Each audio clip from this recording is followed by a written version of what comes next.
Salut tout le monde, c'est Xavier, bienvenue sur Watch Mojo français. Aujourd'hui on se retrouve pour le top 10 des scènes qui nous prennent par surprise. Seems that envy is my sin. Oh, what's in the box? Yes, the danger must be growing, for the rowers keep on rowing, and they're certainly not showing any signs that they are slowing.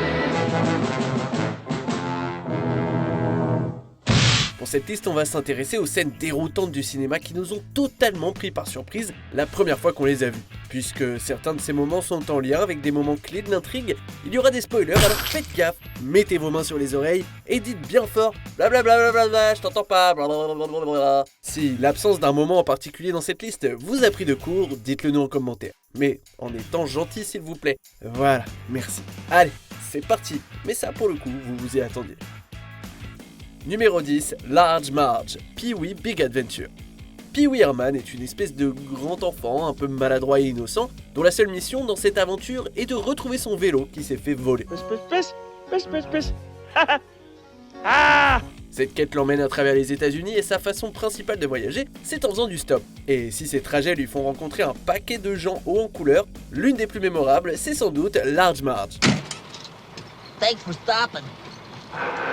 Pris en stop par cette camionneuse, elle lui raconte l'histoire d'un accident et quand elle en arrive à la partie où elle va révéler ce qui est arrivé au chauffeur, elle se tourne vers Pee-wee et arbore une espèce de tronche en pâte à modeler et stop motion qui sort de nulle part. And when they finally pulled the driver's body from the twisted, burning wreck, it looked like this. Et si on pensait un moment à un jumpscare du même genre issu du Seigneur des Anneaux,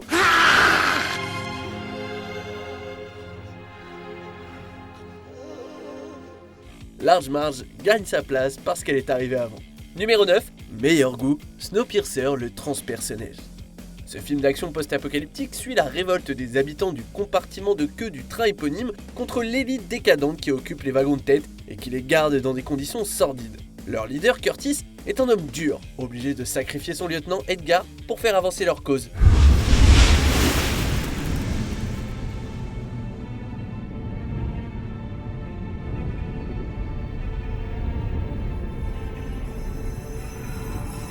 Mais juste avant d'atteindre la locomotive, Curtis révèle son horrible passé.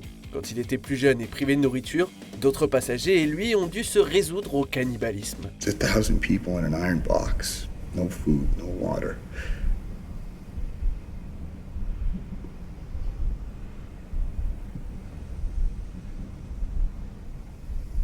After a month, we ate the weak. Edgar, qui considérait Curtis comme un héros, a d'ailleurs failli se faire manger par Curtis quand il était bébé. C'est un discours qui bouleverse complètement notre perception du personnage, et faut bien avouer qu'on s'y attendait pas. I know what people taste like. Numéro 8, la marche des éléphants, Dumbo. Les aventures de cet éléphanteau aux grandes oreilles qui donne son nom à ce classique de Disney sont bien souvent déchirantes, après ça reste du contenu pour toute la famille. Enfin, jusqu'à ce que Dumbo et son poteau Timothée se bourrent le coin. En conséquence, les deux ont des hallucinations. Ils voient un groupe d'éléphants roses qui chantent une chanson. Sur le papier, ça a l'air cool, mais alors le résultat est complètement terrifiant.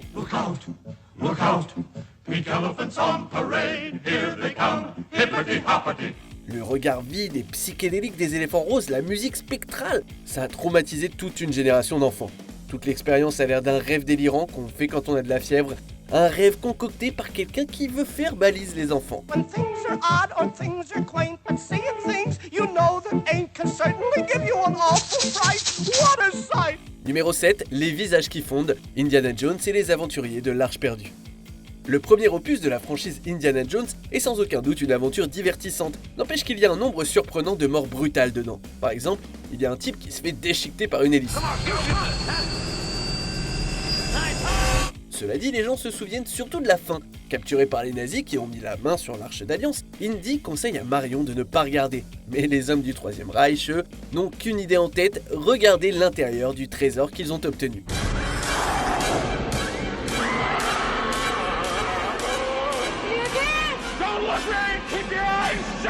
des esprits et une espèce de feu sortent de l'arche et font fondre les tronches des nazis dans une scène des plus perturbantes visuellement.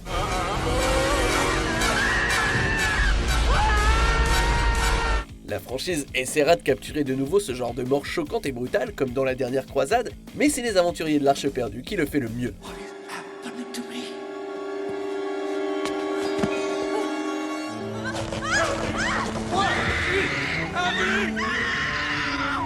Numéro 6, le claquement de doigts, Avengers Infinity War. Au bout de 19 films, les gens étaient comme habitués à la formule du MCU, jusqu'à ce que Infinity War fasse table rase des traditions. Le grand méchant Thanos ne perd pas contre les Avengers après une grosse baston, du moins pas dans ce film, mais en fait, il réussit sa mission et met la main sur toutes les gemmes de l'infini. Et d'un claquement de doigts qui résonne à travers l'univers, il parvient à effacer la moitié de la vie. You should have gone for the head. Les lecteurs de comics l'avaient probablement vu venir, mais à mon avis, même eux n'étaient pas prêts à assister à ces scènes affreuses où nos héros préférés se désintègrent et deviennent poussière devant nos yeux. No. Groot. No. Ah, les psys ont dû s'en mettre plein les fouilles, rien qu'avec la mort de Spider-Man. I don't wanna go, sir, please. Please, I don't wanna go. I don't wanna go.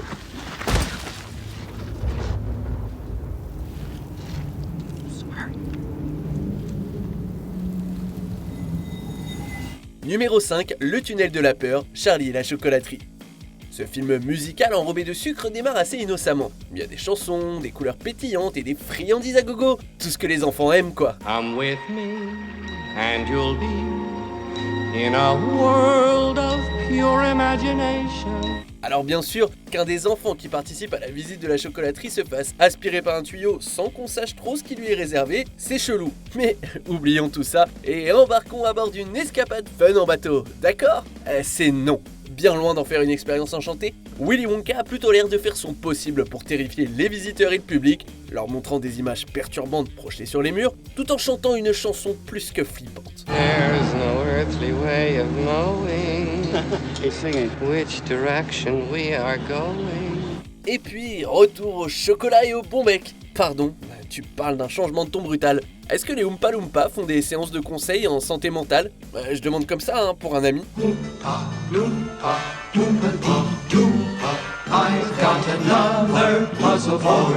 Numéro 4, une offre qu'il ne peut pas refuser, le parrain. Bien que le film commence avec un mariage, c'est-à-dire un moment heureux, il y a une violence sous-jacente au début du parrain. Des menaces, explicites et implicites, sont disséminées dans la majorité de ce que disent Don Corleone, sa famille et leurs associés. Someday, and that day may never come, I'll call upon you to do a service for me. But until that day, accept this justice as a gift on my daughter's wedding day. Quand le filleul du Don lui demande de l'aide pour un rôle dans un film, c'est assez évident que quelque chose d'horrible va arriver au patron du studio, Jack Walls, quand il va le rembarrer. I want you to rest well, and a month from now, this Hollywood big shot's gonna give you what you want. Too late. They start shooting in a week. I'm gonna make him an offer he can't refuse.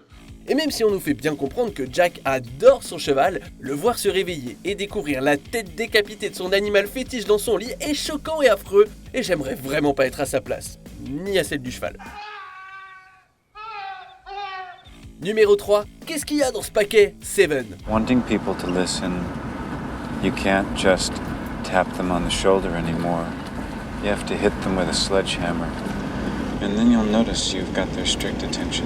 Seven nous offre des scènes profondément perturbantes de meurtre sur le thème des 7 péchés capitaux et d'une enquête menée par 2 inspecteurs. Aussi tenté qu'on était de parler de la scène ô combien traumatisante de la paresse, la célèbre fin du film est probablement celle qui nous retourne le plus le cerveau. Le tueur en série, connu sous le nom de John Doe, a mené les 2 inspecteurs dans un coin paumé. Mais pas de panique, il est menotté et sous surveillance. Impossible qu'il fasse quoi que ce soit, hein. And what I've done is gonna be puzzled over and studied and followed forever. Techniquement, c'est vrai, sauf que ce qui nous décroche la mâchoire, c'est ce que John Doe a déjà fait. What's in the box? What's in the fucking box! Après s'être rendu, Do révèle qu'il a tué la femme de l'inspecteur David Mills et qu'il a posté sa tête dans un paquet jusqu'à ce champ perdu, espérant pousser David à la colère, ce qui bouclerait la boucle des péchés. Become vengeance, David. Ah, she's alright, you tell me. Become wrath. Quand un méchant l'emporte, c'est toujours déroutant, mais c'est quand même rarement aussi tordu. Numéro 2, la vérité, Old Boy. Le concept de Old Boy est déjà un cauchemar en soi. Dae-soo est emprisonné pendant 15 ans pour des raisons qu'il ne comprend pas. Après avoir été mystérieusement relâché, il part à la poursuite de ses ravisseurs tout en ayant le béguin pour une jeune chef, Mido. 강금방에서 보낸 세월이 고맙게 느껴진다. 예전에 오대수였다면 미도가 날 이렇게 좋아했을까? C'est une vendetta rugissante qui fait un carnage, et Dae-soo finit par rattraper son geôlier, Woo-jin. 당신이 그날 일을 기억 못하는 진짜 이유가 뭔 줄 알아? 그건 말이야. 그냥 잊어버린 거야.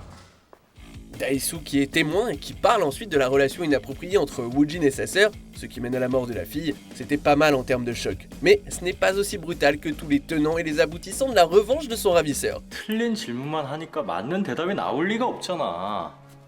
왜 이유진은 오대수를 가뒀을까가 아니라 왜 풀어줬을까란 말이야. Il s'avère en fait que Mido, c'est la fille de Dae-soo, que Woo-jin a manipulé Dae-soo en l'hypnotisant pour le forcer à avoir une relation avec sa propre fille. Dae-soo ne réagit pas très bien, et moi non plus d'ailleurs.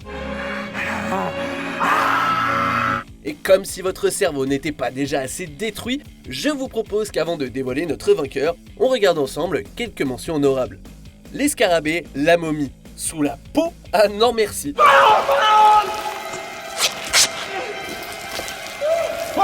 Les jouets de Sid, Toy Story. Sid, c'est genre le petit-fils du docteur Frankenstein. C'est obligé, non? Hi there, little fella. Come out here. Do you know a way out of here?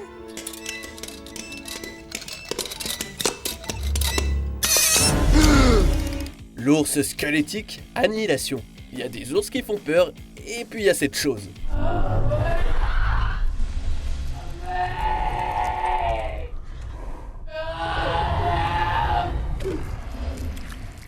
Les parasites de Seti, Star Trek 2, la colère de Khan. Des espèces de trucs rampants qui rentrent dans les oreilles. Le pire cauchemar de tout le monde, il me semble.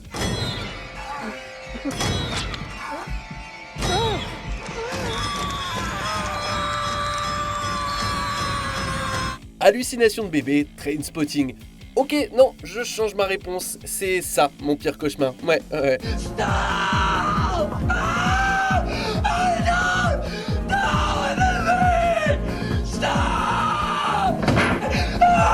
On arrive presque à la fin. Nous publions de nouvelles vidéos chaque jour, alors avant de continuer, abonnez-vous et activez la petite cloche et les notifications sur téléphone pour ne rien rater. Numéro 1, le Chestburster, Alien, le 8e passager. How you doing? Terrific. Next silly question. Bon, on la connaît tous cette scène, mais quand c'est la première fois, personne, je dis bien personne n'est prêt. Ce classique d'horreur SF nous montre l'équipage du Nostromo enquêter sur un vaisseau alien écrasé pour que l'un des membres, Kane, se fasse attaquer par une créature alien. Heureusement, la créature en question se détache de son visage et il semble y avoir plus de peur que de mal. Enfin, ça, c'est jusqu'au repas que l'équipage prend et jusqu'à ce que le bébé alien qu'il y a dans le corps de Kane décide de se faire la malle en lui explosant le buste, ce qui le tue et laisse l'équipage du Nostromo ainsi que le public avec une vision cauchemardesque qui restera gravée dans les mémoires à jamais. Vous êtes d'accord avec notre sélection? Dites-le moi en commentaire et checkez cette autre super vidéo de Watch Mojo français.